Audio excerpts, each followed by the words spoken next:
राधे राधे। जय श्री कृष्णा। आप सभी का स्वागत है आपके अपने लड्डू गोपाल कृष्णा चैनल में। सुकून संसार की सबसे महंगी वस्तु है जो आपको केवल आपकी प्रभु भक्ति से ही मिलेगी। अगर जीवन में सुकून चाहिए तो प्रभु भक्ति में लग जाइए।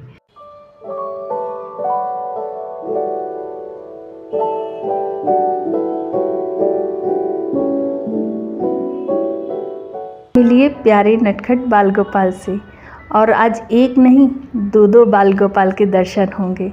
दोनों ही बहुत प्यारे लग रहे हैं और एक जैसा श्रृंगार भी कराया है दोनों ने।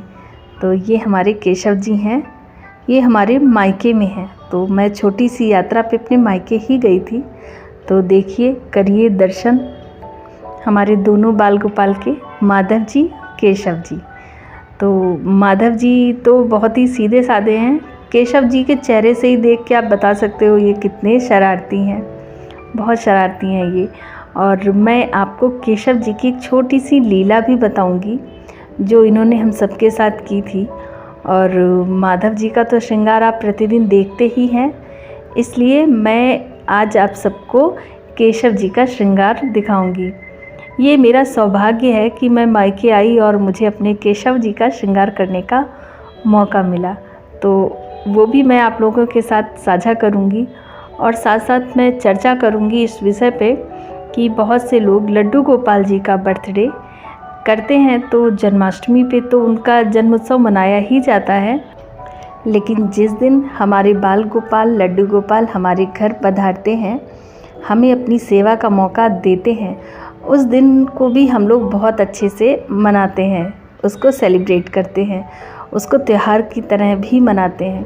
तो बहुत से लोग कहते हैं कि लड्डू गोपाल जी का बर्थडे सिर्फ एक ही बार करना चाहिए। तो क्या बर्थडे, बहुत से लोगों का ये भी सवाल होता है कि क्या हम अपने लड्डू गोपाल जी का बर्थडे उस दिन कर सकते हैं जिस दिन हम उनको अपने घर लेके आए। तो बस इसी विषय पे आज चर्चा होगी। तो चलिए पहले अपने बाल गोपाल के विषय में जानते हैं, अपने केशव जी के बारे में करते हैं छोटी सी एक चर्चा। केशव जी 2021 में आए थे, जब कोरोना का सेकंड फेज़ चल रहा था। उस वक्त हमारे मायके से हमारे मम्मी पापा जी या कहें माता पिता हमारे पास थे। और उस वक्त हम सभी के मन में ये था कि केशव जी या कहें एक लड्डू गोपाल जी को घर पधारना था। और मम्मी पापा जी भी चाहते थे कि हमारे लड्डू गोपाल जी घर आएँ।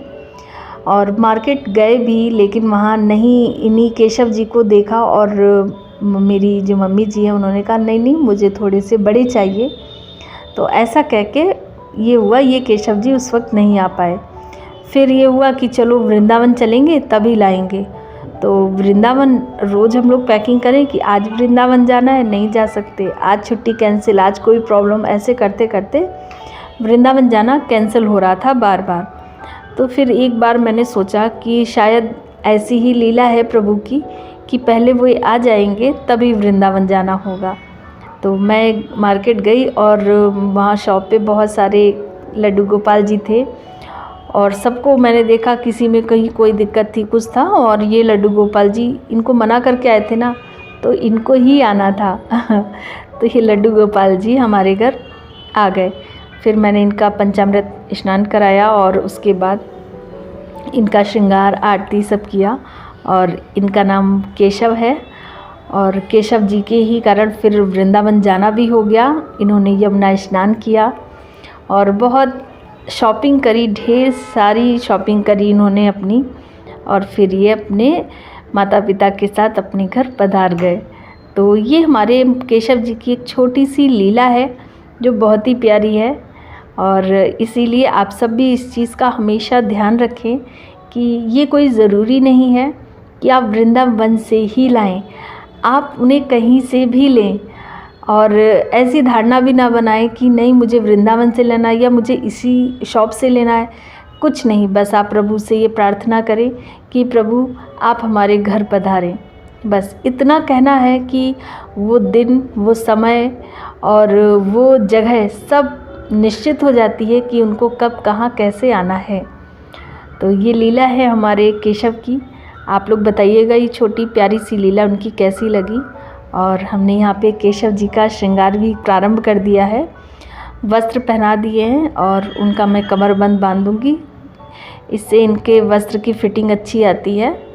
और साथ ही साथ आप लोगों से मैं चर्चा कर लेती हूँ, बहुत से लोग अपने लड्डू गोपाल जी का बर्थडे जन्माष्टमी पे तो करते ही हैं, अलग से भी एक दिन होता है जिस दिन उनके घर वे पधारते हैं, उस दिन उनका बर्थडे करते हैं। तो उस दिन को देखा जाए तो उनके आने की खुशी में आप उसको अच्छे से सेलिब्रेट कीजिए। बर्थडे क्या कहेंगे, बर्थडे तो उस बात को नहीं कहना चाहिए, बर्थ तो उनका हो चुका है, लेकिन हाँ उस दिन हमारे घर पधारे तो इसलिए उस दिन को हम लोग अच्छे से सेलिब्रेट करते हैं।